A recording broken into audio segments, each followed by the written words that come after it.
Welcome to Friday Beyond Spotlights, where we invite leading minds and game changers with incomparable experience and unique knowledge to come on a light-hearted yet informative show. We aim to help business leaders and the wider community gain insights, grasp opportunities, see behind and beyond spotlights, so we can get the full picture, dream bigger, and achieve more together. I am your host for this episode. My name is Nick Chan, a lawyer and lawmaker. Friday Beyond Spotlights is honored and pleased to present to you our guest today, Kevin Yeung, GBSJP, the Secretary for Culture, Sports and Tourism of the Hong Kong Special Administrative Region. May I call you Kevin? Sure. Kevin, welcome onto Friday Beyond Spotlights.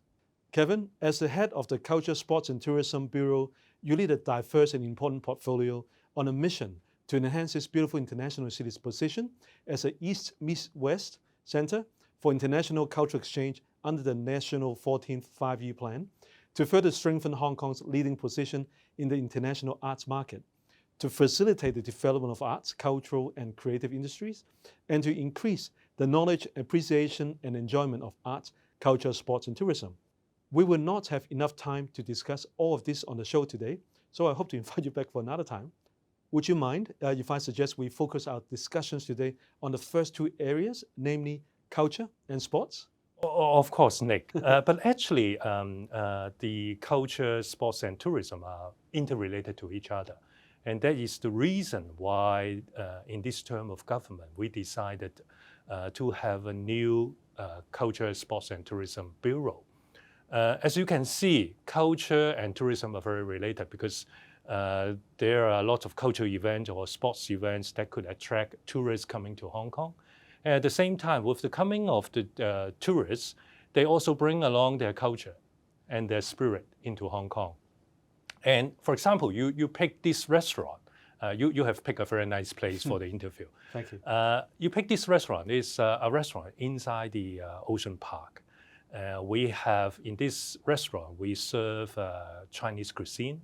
But at the same time, you can see we have very nice environment here. We build in the concept of conservation and education. And so in Hong Kong, we sort of have fusion of different concepts together. And that is this spirit that we have culture, sports, and tourism together. But as you say, maybe we focus on culture and sports today. Thank you, Kevin. How is Hong Kong doing as an East meets West Center for international cultural exchange? So Hong Kong is a place where the East meet the West. And the sort of the fusions together are doing in a very nice way. And in Hong Kong, you can both the Chinese tradition as well as the Western culture, you can find it everywhere in Hong Kong, in different places, and even in the art scenery, you have different performances with like Cantonese operas, and at the same time, you have very Western like the Philharmonic. So we have a lot of things happening. And it's the government or the Central People's Government's decisions to make Hong Kong as the East meets West hub for international cultural exchange.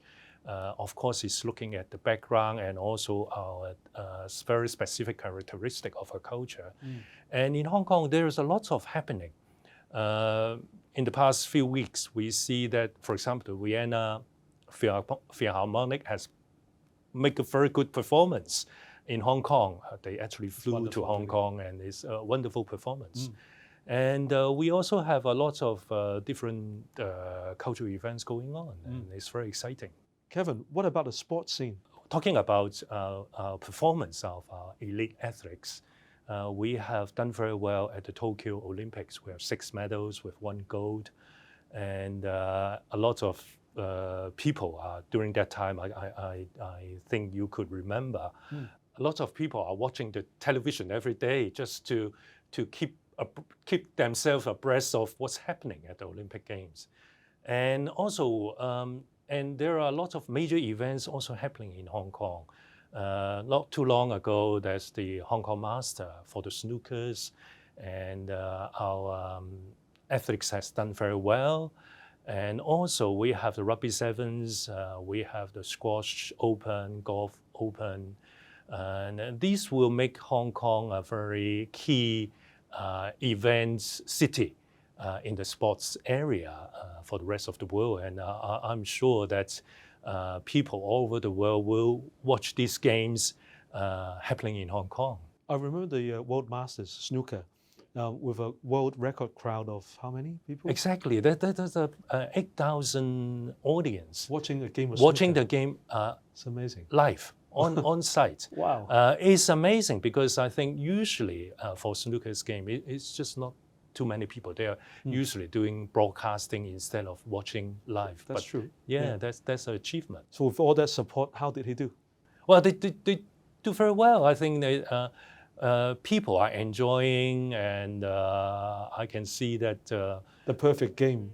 Yeah. Exactly. I think it's with the people's support.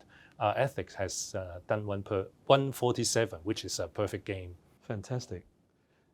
Kevin, are talents and investors being drawn to Hong Kong for the base of operations for the region and beyond?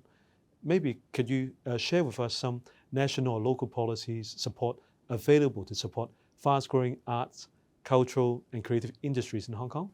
Well, there's a lot of policy supporting the arts and culture. Well, just to cite a few examples, in the latest policy address by the chief executive, I mentioned about Art Mega Fund, which will be used to fund some of the major arts and cultural events in Hong Kong, such as maybe something like the Art Basel, which happens in March every year in Hong Kong. And also, we are doing a lot to support the training of talents and also the support for the talent who are willing to join the art and cultural industry, such as supports for the graduate from the Hong Kong APA, Performing Arts Academy. Yes. And we are also supporting some new performing arts group so that they can stage their performance easier in Hong Kong. And one very important things that we have to look at is about the development in the GBA, the Greater Bay Area. There are lots of opportunities for the arts performing groups or even for individuals to develop their career or to do their performances in the cities in the Greater Bay Area, which is very attractive to many. 11 cities, almost 90 million people, right? Yeah, exactly. Huge audience. Yeah. And in fact, before the pandemic, actually a lot of our performing group are actually doing a lot of shows and performance in the cities in the Greater Bay Area. And this presents very good opportunities for their groups and for the people here. Indeed. Kevin, what are the opportunities and challenges faced by the arts, culture and sports industries? Our determinations to make Hong Kong as the East meets West hub for international cultural exchange, that will present a lot of opportunities for the art and cultural sector here. And we are planning to put in more policy and also more resources in this area. One of the major challenges, of course, is because of the pandemic that restricts some people's flow, and that may hinder a bit for the rapid development of our art and cultural sector. But I'm sure that as the pandemic, will go away with the support of our citizens here, everyone is trying hard to control the virus, and then we will be able to welcome our tourists, visitors, and arts performing groups all over the world, and we are able to travel overseas and bring our cultures to the places there. How can we work together to transform from an activity-based focus to fostering more of a sustainable, profit-making industries in arts, culture, and sports? We would like the arts and cultural sector to be sustainable and self-supported. And that's why in our policy address, we are moving towards that direction, is to make sure that they will develop as an industry that can sustain itself and also bring economic values to the community as a whole. For example, I will be chairing a culture committee or culture commission, the exact name to be decided, who will study the future of how to make our arts and culture and creative industry a real sustainable industry. That's something that we have to map out. And we hope that with the support of the community and the sector, we will be able to do that. That's wonderful. Kevin, what advice would you give to young people who wish to enter into the art, culture, and sports industry, or maybe also advice for professionals, investors, interested in the space? I think the first criteria is they have to like it. They have to like and enjoy working in the arts and cultural sector. The passion. The passion. And of course, they have to be hardworking. Very important is also to understand your market, including the mainland market. Hong Kong market, of course, we welcome our younger generations to stay in Hong Kong and to pursue their career. But at the same time, there is a wider market in the Greater Bay Area, in the mainland. And they have to understand the market there, and then they make the decision whether they would try the mainland market and the Hong Kong market, or both at the same time. So I think for the younger generation, and for example, for the professional and also the investors, of course, they have to understand Hong Kong, and at the same time, they have to understand the Greater Bay Area and the mainland, and then find the good opportunities there. Thank you, Kevin. We'll be right back after the break.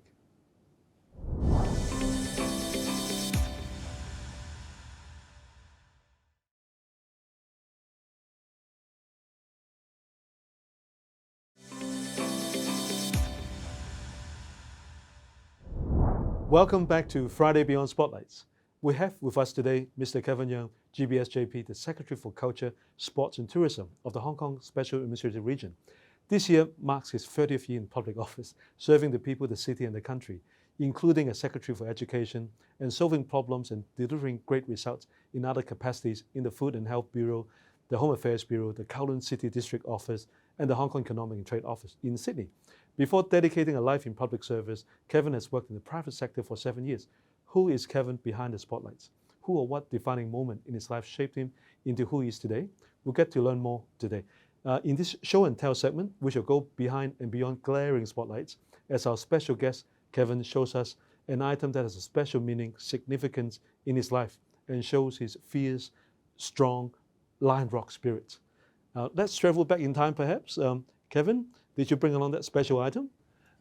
This upcycle statue actually reminds me that in my post, I have to walk in the community, among the people, communicate with them, listen to what they have to say in order to do my job. And so it's keep me going on and serving the people. And so I like this very much. That's great. Can I see it? Sure. So you are working, walking, communicating all at the same time. That's terrific. That is also the major part of my work. My job, although I have to do a lot of paperwork at the same time, but most of my job requirement actually asks me to go out, to meet people, to listen to them, and to serve them. That's the essence of my job. This looks like to be made out of iron. I know there's a Chinese idiom that says, when people are stressed out, you walk all the mountain until you worn out your iron shoes. But eventually, you find what you're looking for just right underneath you. You have a work-life balance, as you said. That's true. We have to find the right work-life balance. I always emphasize that when I talk to my colleagues during some celebration, Christmas or New Year, and I always remind them to spend time with their family. I think that's very important. At the end of the day, when you retire, it's not the work that accompany you, it's the family that you are going to spend the rest of your life, and it's better for you to spend time with them early rather than late. Was there someone in your life that inspired you to be who you are today? Every people or every person I meet in the past actually has some influence on me. My parents, of course, they show me that we have to work hard. My friend taught me how to being a nice person and how to work as a team and to communicate. And my colleagues also helped me to learn more, and also how to work together nicely, and also work together with a common goal. So I think every person, as I go along in my life, they taught me something. Travel together, Yeah. even in the rain. Thank you. Thank you. Thank you, Kevin. Were there times in your life where the going got really tough? You just felt like you want to stop there and, take it easier in life? Everyone has some tough times during their career and during their life. But I must say that in the past few years, I and maybe many people in Hong Kong has gone through a very tough time in the past few years, from the 2019, the riots, and also the pandemic in the past few years. But I think one thing that keep me to move on and to continues to try my best is when you are in that position at that time, you just have to do it. Because I think it's you are chosen in some way to be in that position at that time, then you have to do it. It's for you to tackle the problems, to try your best, to try to help Hong Kong to solve the problem. And that just keep me going on. Can you help visitors from around the world understand what is the Lion Rock spirit? I think the Hong Kong spirit is in our culture. So we need to bring our culture to overseas and let them see it through maybe some performances, through our visual arts, or through the films or the movies, and also maybe the songs and everything. I think, but the most effective way for them to understand is to come to visit Hong Kong. And then they can observe, they can see the Hong Kong people working, enjoying, and the can-do spirit, they can easily feel it. Kevin, you were doing great in an accounting firm in the private sector. Or was there a calling that caused you to leave the private sector to join the public sector? Well, I've been working in the accounting field for 7 years. I could not say doing very successful or not, because it's just the junior years for 7 years in a career. It's not a very long time. But after a few years, I worked in the audit firm for a few years, and then I worked in a manufacturing company for a few years. And by the end of the 7 years, I just have a feeling that I have done quite a fair bit about a company. I know how the accounting system works. I know how the manufacturing system works, something like that. And then I just feel that I would like to try something new. And I would like to try something that could have a greater impact on the society. That's why I joined the government. Kevin, how would you, maybe at a high level, explain what is the essence of Hong Kong or Hong Kong spirits to our tourists? Wow, that's a very good question. I think Hong Kong people are very hardworking. We have a can-do spirit. There's nothing that is impossible to us. We work very hard, and at the same time we play very hard. And Hong Kong is a non-stop city. Well, you 24 hours you can still find places to eat, even at small hours of the day. You have different entertainment. At the same time, you see people working very hard, and also and also we are very flexible. We just adapt ourselves according to the environment to overcome the difficulties. And during the pandemic, it's very difficult for everyone. We all, in some ways, suffer from the pandemic one way or the other. But at the same time, we really showcase that we are flexible, we are willing to try hard. And at the end of the day, I believe we will come out from the pandemic very well. And we will once again make Hong Kong shine again. So resilience, adaptability, creativity. Yeah, exactly. That's terrific. Yeah. Thank you, Kevin. Thank you. Kevin, as we reflect on the past, introspectively look at how Hong Kong or the world is today, engage into the future, what's in store for us? Well, I think there will be a lot for us in Hong Kong in the future.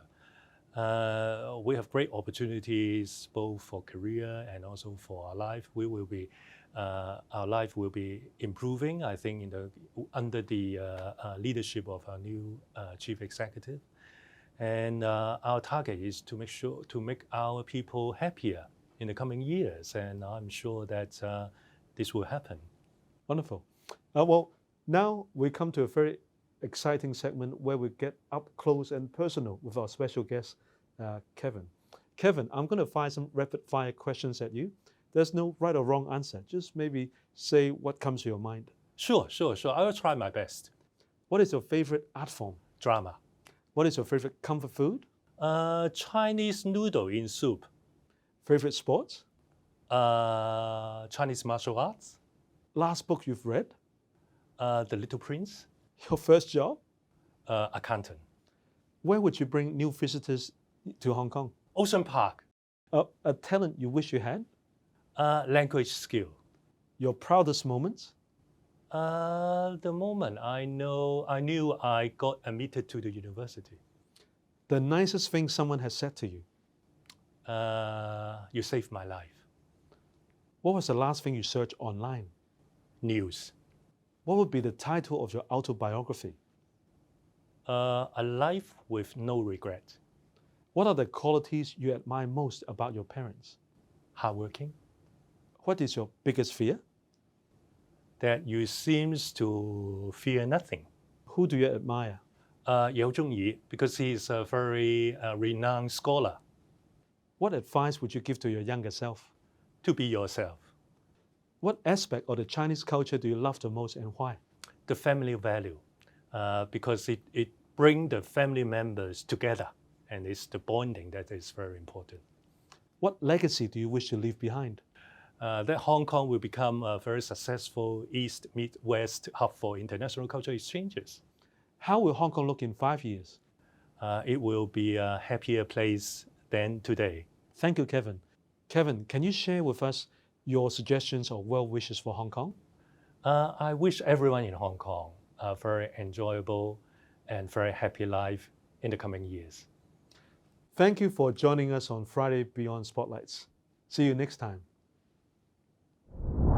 Kevin, it's so great to see Panda up close today. Yes.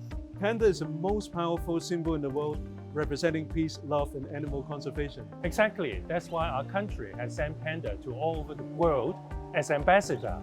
And people at these places are rushing to see our ambassadors there. Well, you have a personalized ambassador right here. Well, thank you very much. Friends from all over the world, please come to Ocean Park to visit us and to visit our ambassador here.